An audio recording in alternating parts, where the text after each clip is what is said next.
আসসালামু আলাইকুম। আপনারা সবাই কেমন আছেন? আলহামদুলিল্লাহ আমরা সবাই ভালো আছি।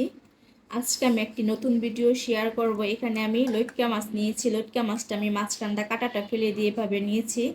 আজকে ফিশ ফ্রাই করব, লইট্কা ফিশ ফ্রাই। এই যে আমি এইভাবে মাঝখানে কাঁটাটা ফেলে দিয়ে এভাবে ভালো করে ধুয়ে পরিষ্কার করে নিয়েছি। আর এখানে একটা মশলা রেডি করবো। এখানে ধনেপাতা নিয়েছি, রসুন, আদা, কাঁচামরিচ আর মেরিনেটের সময় লেবু লাগবে, লেবুটাও কেটে নিয়েছি। এখন আমি এগুলা ব্লেন্ডারে করে নিব। একটু ধনে পাতাটা একটু বেশি দিয়েছি আর কাঁচামরিচটা একটু বেশি দিয়েছি, একটু ঝাল ঝাল করে ফ্রাইটা করবো আজকে।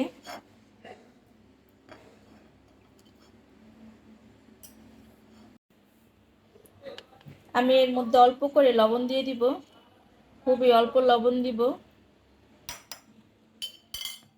এখন এটা আমি যে জারের মধ্যে নিয়ে ব্লেন্ডার করে নিব।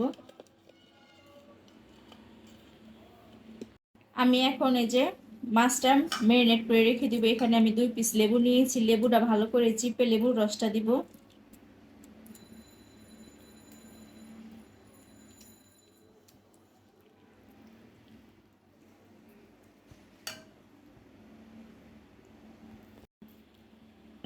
এখন আমি যে মশলাটা বানিয়ে নিয়েছি মশলাটা দিয়ে দিব এখানে।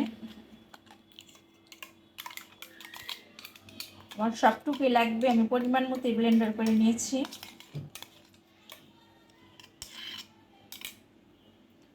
আর এখানে দিব একটু গোলমরিচের গুঁড়া।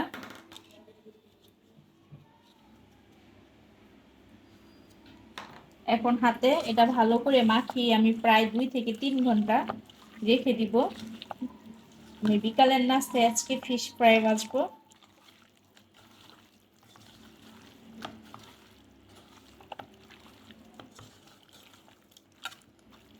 যেভাবে এখন ম্যারিনেট করে রেখে দিব। এখানে এই যে দুপুরবেলা যে মাছটা ম্যারিনেট করে রেখেছিলাম, এখন সন্ধ্যার পর নাস্তা বানাতে চলে আসলাম। এর মধ্যে আমি একটা ডিম ভেঙে দিব।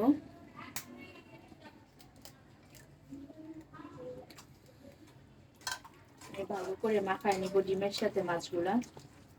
আর এখানে ব্রেড কাম নিয়েছি, মাছগুলো এটার মধ্যে গড়ায় গড়ায় ফ্রাই করে নিব।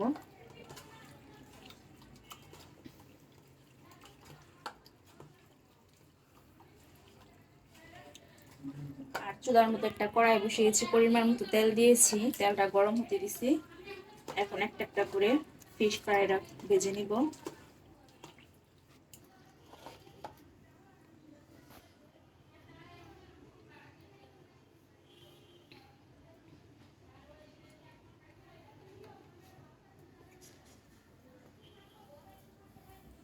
এখন এই যে একটা একটা করে ভেজে নিব।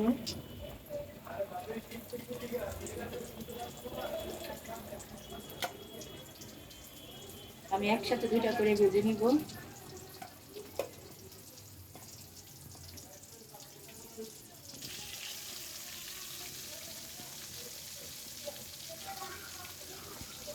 আমার ফিশ ফ্রাই ভাজা হয়ে গেছে। লটকা ফিশ ফ্রাই দেখতে যেমনই হোক না কেন, খেতে কিন্তু অনেক মজা হয়েছে। বাচ্চারা অলরেডি কিছু নিয়ে খেয়েছে, আমিও খেয়েছি। আর লাডের কালারে এবং কালারটা এরকম আসতেছে পোড়া পোড়া, কিন্তু কালারটা খুব সুন্দর আসছে। ঠিক আছে, তাহলে আজকে আমার লটকা ফ্রাইটা কেমন লাগলো অবশ্যই কমেন্টে জানাবেন। আল্লাহ হাফেজ।